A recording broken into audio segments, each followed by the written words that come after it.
The corridors of the royal palace whispered with unease, not from political intrigue or foreign threats, but from a far more personal, tangible horror, the overwhelming presence of King James II himself. Though he had ascended the throne as a scholar and patron of the arts, commissioning works that would be remembered for centuries, his personal habits were beyond comprehension. To those who dared approach him, the air seemed to carry a tangible weight of decay, a miasma so dense it clung to walls and drapes, leaving courtiers breathless and queasy. James II had long abandoned any notion of bathing, convinced that water was a dangerous force that weakened the human body. For months at a time, he would not wash, allowing hair to grow wild and matted, a breeding ground for innumerable lice that thrived in the darkness of his neglected locks. Court records described the eerie sound of these tiny creatures crawling, a faint scratching and clicking that punctuated every audience. On more than one occasion, the creatures dropped from his hair onto official documents, smearing ink with the telltale evidence of the king's filth. Visitors to the court were ill-prepared for the assault of his presence. The Venetian ambassador, known for his composure, reportedly gagged during a private audience, retreating in horror from the king's breath, a stench so revolting that it defied description. The combination of rotting teeth, the buildup of food particles, and the persistent infestation of parasites created an almost physical barrier to human interaction. Courtiers learned quickly to stand upwind, or to breathe exclusively through their mouths when they could not avoid proximity. Some whispered that they could hear the king's lice moving under the fabric of his royal robes, a sound that would haunt them long after they left the palace. The king's chambers were a reflection of his disconnection from society's norms. Tapestries, though once magnificent, were dulled and covered with fine dust, and every surface bore traces of his refusal to engage in cleanliness. The faint light of candle sconces flickered against surfaces tainted with years of neglect. Even the silver and gold of the royal table seemed to have taken on a pallor under the persistent filth that surrounded the monarch. Yet James II's obsession, or rather, his deliberate rejection, was more than mere eccentricity. It was a psychological barrier, a fortress built against the expectations and moral codes of his subjects. His refusal to wash became a silent declaration that he existed outside the constraints of ordinary life, untouchable by the rules that governed even the humblest peasant. In doing so, he inflicted suffering on those around him, creating a court where dread mingled with every breath, every gesture. The courtiers' lives became a delicate choreography, dictated by the king's bodily revolutions rather than political strategy. During official ceremonies, nobles would shift their positions subtly, always attempting to remain upwind. Those responsible for presenting documents found themselves brushing invisible particles from papers, hoping that none of the king's infestation would compromise the legitimacy of state matters. Servants whispered prayers as they approached the throne, murmuring for courage, for endurance, for mercy from the human creature who ruled with intellect and education, yet reeked of deathly neglect.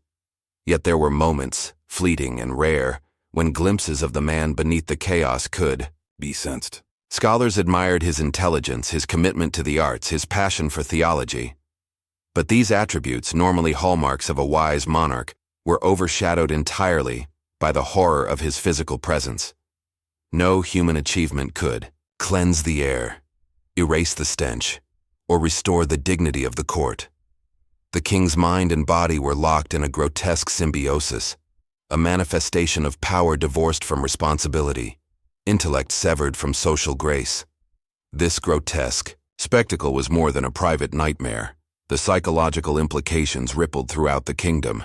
Observers noted that the king's rejection of cleanliness mirrored a deeper disconnection from the social contract.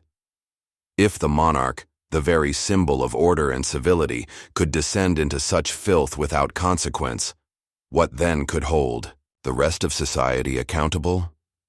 His madness was contagious, not in the literal sense of disease, but in its capacity to unravel social norms, to instill fear and unease in every interaction with authority. The kingdom was, in effect, a courtier's perpetual exercise in survival, measured not by loyalty or skill, but by the ability to endure the king's revolting presence. James II's reign serves as a chilling reminder of how absolute power, untempered by external checks, can warp the human mind. The lessons of his hygiene, or more accurately, the absence of it, extend beyond the mere horror of lice and rot. They speak to the terrifying truth of what happens when a ruler, unchallenged and untethered, allows obsession, delusion, or neglect to define reality.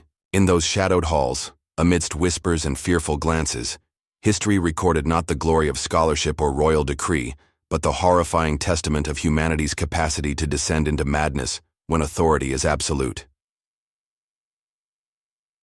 In the grand halls of the French palace, a fragile silence pervaded, punctuated only by the soft creak of a specially padded throne and the hesitant footsteps of courtiers. Carlos III, the so-called Glass King, moved with the extreme caution of a man convinced that his very body would shatter upon the slightest touch. No sound of heavy boots or clanging armor echoed here. Instead, the palace itself seemed to tiptoe around a monarch imprisoned by delusion. The scent of polished wood and waxed floors contrasted strangely with the tension that filled the air, a tension so thick it was almost visible. From the day he began believing in his glass body, Carlos became a spectacle of obsession. Each morning, attendants arranged cushions and padding beneath him, checking for any creases or uneven surfaces that might crack his fragile form. Even the throne room, resplendent with tapestries and gilded ornaments, was adapted to accommodate his paranoia. Floors were covered with thick carpets, stone surfaces forbidden, and anyone daring to brush against him risked not only a reprimand, but a wave of hysteria from the king himself. The courtiers' fear was compounded by the absurdity of the precautions, yet in Carlos's eyes, every precaution was a matter of life and death. Daily routines were painstaking. Meals were served on soft trays, handled by gloved attendants, each action slow and deliberate. The king refused to ride horses, his body too fragile to endure such activity, and he would not participate in any public ceremonies that might involve accidental contact. A mere handshake could induce panic. Reports of ambassadors and visiting dignitaries describe encounters where negotiations ground to a halt as the king's focus was consumed entirely by avoiding imaginary fractures. The state's affairs faltered, yet nobody dared challenge his delusion. To question Carlos was to invite madness, or worse, royal wrath.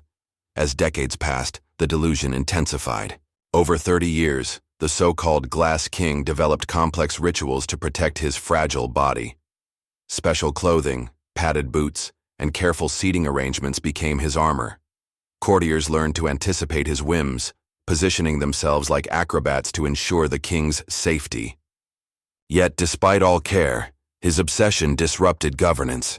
Wars waged beyond the palace walls, economic crises festered, and social unrest simmered, but the king remained ensnared in his own brittle fantasy. Psychologically, Carlos's condition is recognized today as a severe form of somatopsychic delusion, where the individual experiences a profound misperception of their own body. The manifestations of this condition were tragically amplified by absolute power.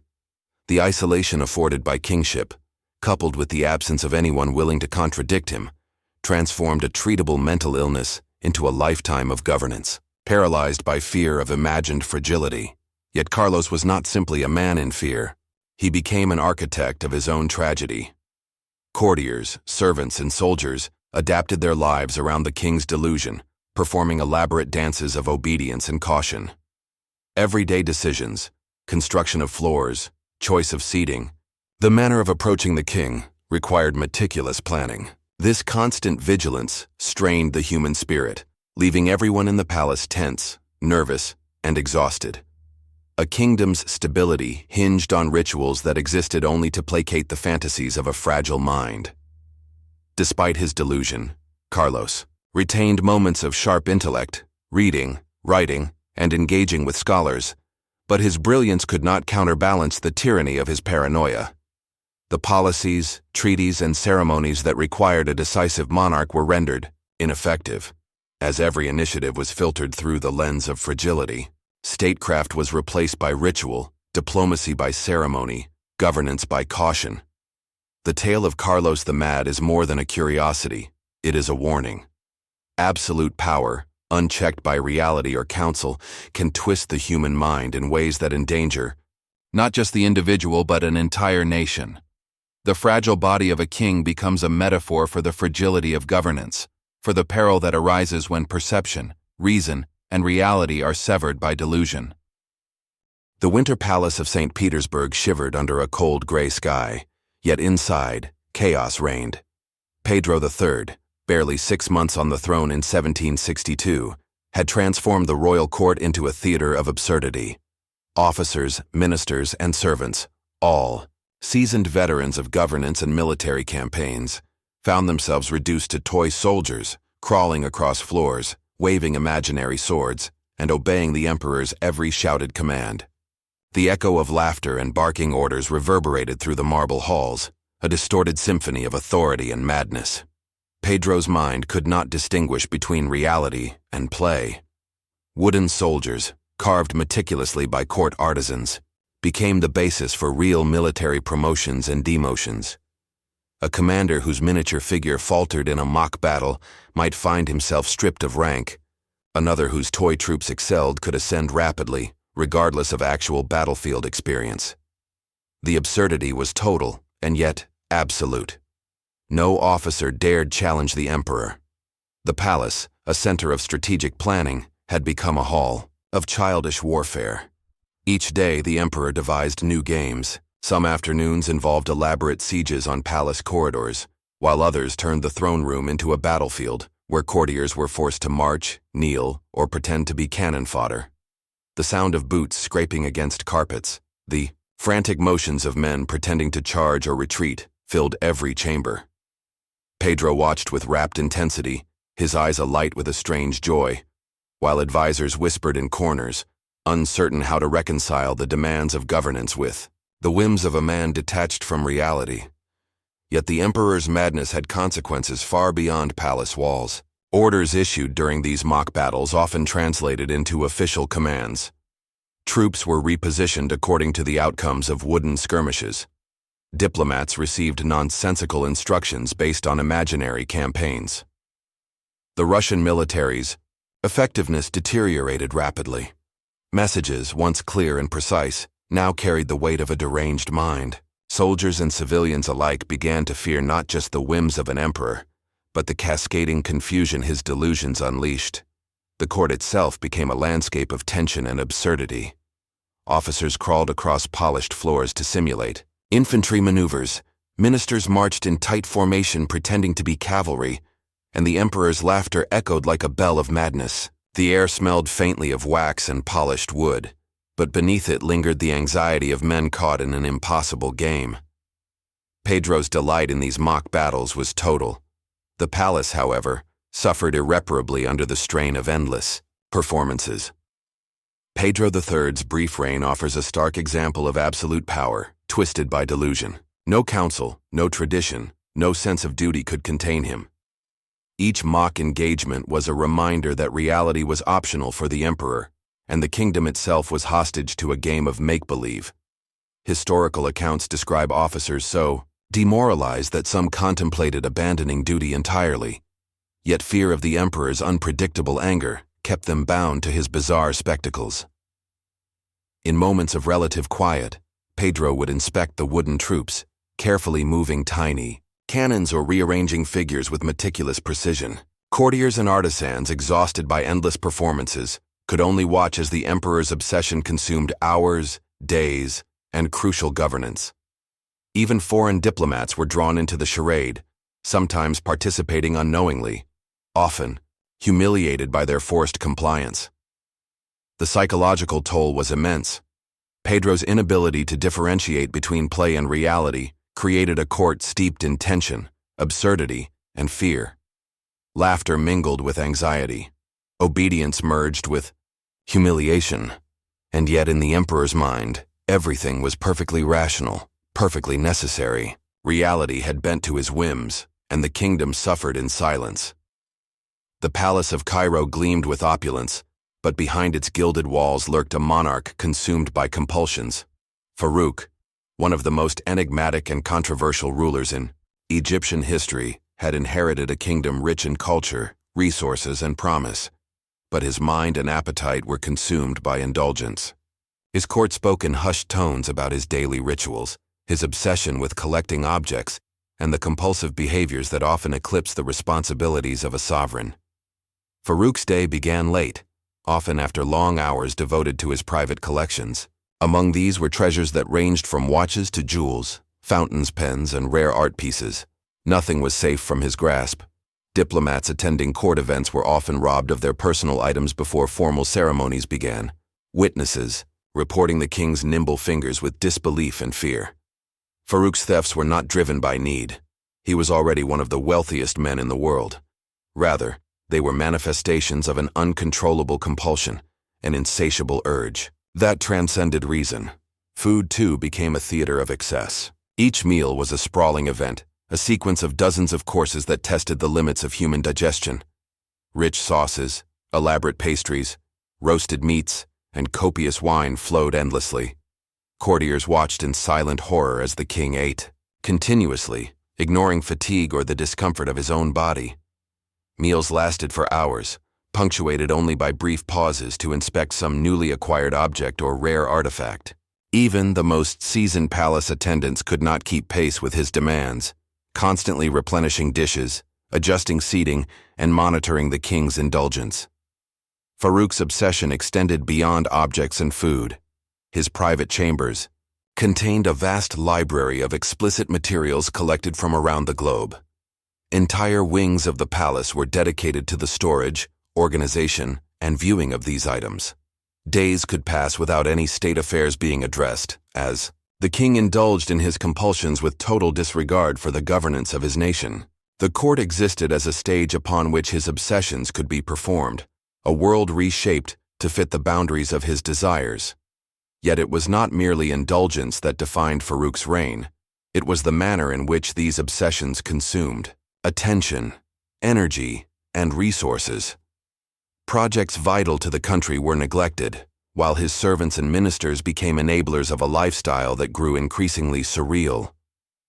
Foreign dignitaries reported their astonishment and unease.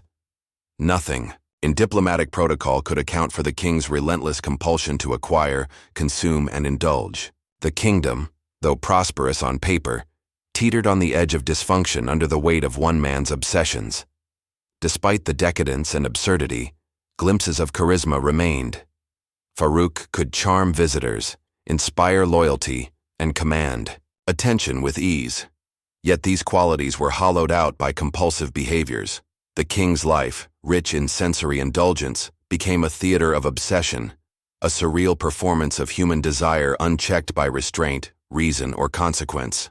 His reign, though brief in the grand arc of history, left indelible marks on those who served him and observed the extremes of royal madness. The cold northern winds swept over Stockholm, but inside the royal palace, warmth and excess reigned. King Martin, known for his insatiable appetite, had elevated gluttony to an art form. Each meal was not just a necessity but a spectacle, an event that displayed the extremes of indulgence, the grotesque interplay between power, pleasure, and human frailty. Courtiers and servants alike lived in a constant state of anxious anticipation, for a day in Martin's presence meant navigating a delicate balance between obedience and horror. The king's dining table stretched endlessly, laden with rich dishes, of roasted meats, delicate pastries, caviar, sauerkraut, kippers, and champagne. The aromas alone were overwhelming, permeating every corner of the hall and mixing with the faint metallic tang of fine silverware and gilded trays. Martin ate continuously, savoring each bite with the unbridled enthusiasm of a man who had made consumption his sole purpose. Servants rushed tirelessly to replenish dishes, adjust plates, and anticipate his ever-changing whims, while ministers and courtiers watched in a mixture of fascination and dread. Martin's obsession with food went beyond the pleasure of taste. He regarded each course as a personal conquest, each serving a triumph of abundance. It was said that he could consume quantities that would have overwhelmed several normal men combined. The king's body, once imposing, had begun to betray him under the strain of this excessive lifestyle. Yet neither discomfort nor warning signs could halt his compulsions. Even when exhaustion crept in, Martin's attention remained firmly fixed on the next course, the next indulgence, the next sensory conquest. One evening, after hours of relentless feasting, a courtier, perhaps foolishly or mischievously, recounted a joke about a deer they had encountered during a recent hunt. The king, already overfed and fatigued, erupted in uncontrolled laughter. The room filled with echoes of mirth, but the laughter masked a growing physiological crisis. Modern medical analysis suggests that Martin may have suffered from syncope, a fatal collapse triggered by extreme laughter in combination with severe overindulgence. His body, taxed beyond its limits, could no longer endure. As the evening progressed, the king's condition deteriorated rapidly. Courtiers watched in horror as he struggled to find a comfortable position, writhing with discomfort, unable to sit or recline. The very objects that had symbolized his wealth and power, the opulent table, the silverware, the richly prepared dishes, became instruments of his agony. Despite frantic attempts to alleviate his suffering, the king's gluttony proved fatal, a vivid illustration of indulgence pushed to its deadly extreme. The psychological dimension of Martin's behavior was no less significant than its physical consequences. His obsessive focus on food reflected a deeper disconnection from responsibility and reality. Affairs of state were secondary to sensory pleasure, and the kingdom's well-being was often neglected in favor of another course, another meal, another indulgent ritual. In the eyes of the court, Martin had become a living symbol of excess, a cautionary tale of how absolute power coupled with unbridled desire could erode both mind and body. Even in death, the king's relationship with indulgence left a mark on history. Court officials recorded the horror of his final hours in meticulous detail, documenting a man overwhelmed by his own appetite, a sovereign undone by the very pleasures he had elevated to ritual. The dignity of kingship, the decorum of monarchy, and the boundaries of human endurance were all obliterated in that fatal banquet, leaving a narrative both tragic and grotesque. The city of Copenhagen thrived under the shadow of its king, yet, behind the grandeur of the Danish court, lurked the terror of Christian IV. Once admired for his charisma and vigor, the monarch's later years were dominated by erratic behavior, unpredictable violence, and an obsession with unusual rituals that unnerved everyone who approached him. Courtiers spoke in whispers of a king who could shift from jovial to furious in an instant, leaving a trail of fear and confusion in his wake. Christian's temper was legendary. Courtiers never knew whether a casual misstep would result in a scolding or a physical assault. The king would attack without warning, striking attendants or advisors, leaving even seasoned nobles trembling. Fear became the currency of the court, and the king's subjects learned to read every glance, every gesture, every word for potential signs of disfavor. His unpredictability was amplified by paranoia. He suspected conspiracies at every turn, seeing betrayal where none existed. Even minor disagreements were magnified into matters of life and death. Perhaps the most infamous symbol of his eccentricity was his promotion of his beloved dog to a government minister. The animal, a large and pampered companion, was given an official title, salary, and a place at the council table. Christian treated the dog as a confidant, claiming to understand its barks as counsel on state matters. Cabinet meetings became theatrical displays of madness, ministers presenting arguments to the dog, the king interpreting barks as policy directives, and the court caught in a surreal performance of obedience and absurdity. When the dog eventually died, the king ordered a full state funeral with military honors, plunging the nation into mourning for an animal. Christian's sexual behavior further reflected his instability. He engaged in affairs and indulgences that scandalized the court, blurring the lines between public responsibility and private obsession. These acts were compounded by the manipulation of those around him, particularly his personal physician, Jan Friedrich Struensee. Struensee recognized the king's vulnerabilities and exploited them, becoming the de facto ruler while conducting an affair with the queen. Through careful orchestration, he used Christian's erratic behavior to advance his own political agenda, illustrating how a monarch's madness could be weaponized by those nearby. Despite the chaos, Christian's reign left lasting architectural and cultural marks, yet they were overshadowed by the pervasive climate of fear and absurdity. Political decisions were often dictated by whim rather than reason, governance slowed by delusions, and diplomacy complicated by unpredictability. His court became a theater of terror, where survival depended on interpreting the shifting tides of the king's mood and navigating the surreal interplay of authority, fear, and bizarre ritual. The psychological implications of Christian's reign were profound. His combination of unbridled violence, obsessive rituals, and susceptibility to manipulation created a court where normal social norms were suspended. Advisors and ministers operated in a constant state of uncertainty, unable to challenge the king without risking punishment, and the governance of Denmark became entangled in a web of personal whims and irrational fears. In essence, Christian's madness demonstrated the corrosive effect of absolute power when coupled with psychological instability, a cautionary tale of a sovereign transformed into an unpredictable force, ruling through terror and eccentricity rather than reason. The grandeur of Rome often masked the darkness of its ruler, yet under Caligula's reign, the eternal city trembled at the whims of a mind untethered from reality. Once celebrated for military victories and the promise of youthful energy, Caligula's governance quickly devolved into a series of bizarre rituals, unpredictable cruelty, and delusions of divinity. Citizens and senators alike learned to fear. The emperor's gaze for a glance could signify favor or doom.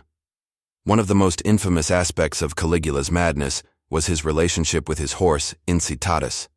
The emperor did not merely admire the animal, he believed it possessed intellect surpassing that of human advisors. Incitatus enjoyed a marble stable, an ivory manger, and blankets dyed in the finest purple. Gold-studded collars gleamed under candlelight, and the horse's quarters were adorned with the finest silks and precious artifacts. Caligula invited Incitatus to dine alongside him, offering elaborate meals while attendants waited upon both master and steed. Caligula's obsession did not stop at luxury. He formally declared Incitatus a consul, a move that scandalized the Senate and shocked Roman citizens. Ministers were expected to consult the horse on matters of state, and Caligula claimed divine insight flowed through the animal. The absurdity of these decrees was matched only by the meticulous care with which they were enforced. Senators submitted reports, courtiers stood in silent awe, and the emperor beamed with satisfaction as his vision of a world guided by a horse came to life. But Caligula's eccentricity was inseparable from his cruelty. Those who displeased him faced swift and brutal punishment, often for offenses that defied reason. His delusions of divinity extended to claiming the identities of gods, Apollo, Diana, Venus, and he demanded ceremonial worship, theatrical performances, and lavish rituals to honor these personas. Citizens prostrated themselves before statues and attended spectacles that blended politics, theater, and terror. Resistance was met with immediate reprisal, reinforcing a climate of fear that pervaded Rome. The emperor's madness infiltrated every aspect of governance. Military campaigns were planned with whimsical logic, alliances were broken on impulse, and financial resources drained into constructions and ceremonies designed solely to gratify Caligula's delusions. His court became a theater of absurdity, where survival depended on anticipating his unpredictable whims. Even family members were not spared. Suspicion, paranoia, and orchestrated fear controlled every interaction. Psychologically, Caligula exemplified the destructive potential of absolute power combined with unchallenged insanity. Isolated from genuine counsel, surrounded by sycophants, and unchecked by any institutional restraint, he transformed governance into an extension of his personal obsessions. Rome, an empire built on laws, discipline, and civic responsibility, found itself at the mercy of a sovereign who placed horses above humans, whim above reason, and spectacle above survival.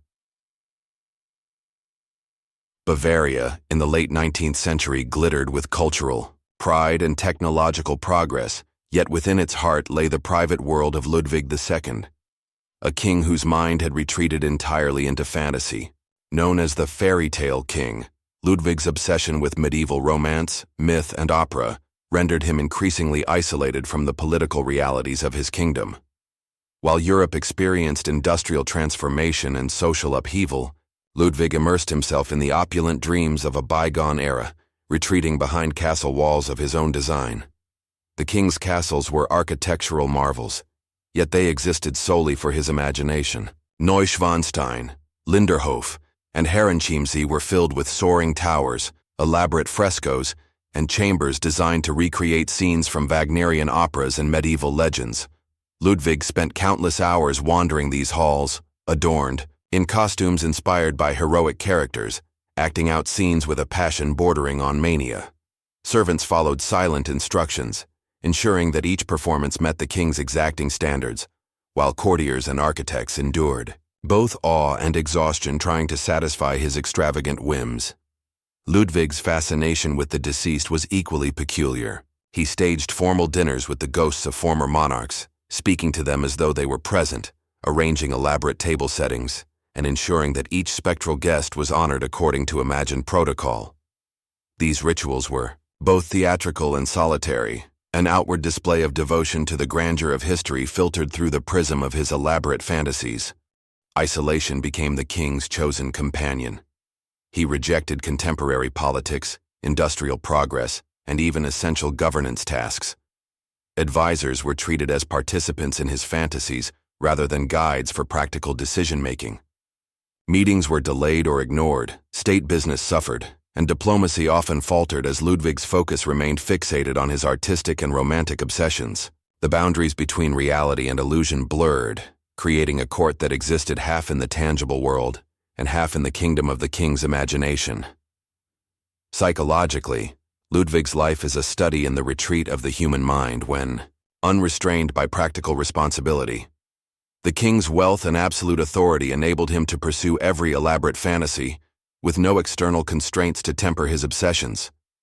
His passion for music, architecture, and medieval lore became a consuming force, reshaping both his daily existence and the physical landscape of Bavaria. Yet behind the splendor lay profound loneliness. The king's devotion to fantasy isolated him from genuine human connection, leaving him enthralled by dreams while the real world moved on without him. Despite the impracticality of his pursuits, Ludwig's legacy endures through the beauty of his castles and the imaginative worlds he created. They stand as monuments to the power and peril of absolute authority unmoored from reality. In his life, artistry, obsession, and isolation coalesced into a portrait of a monarch who sought refuge in fantasy, a final testament to the fragile boundaries between genius, madness, and the human desire to transcend the ordinary.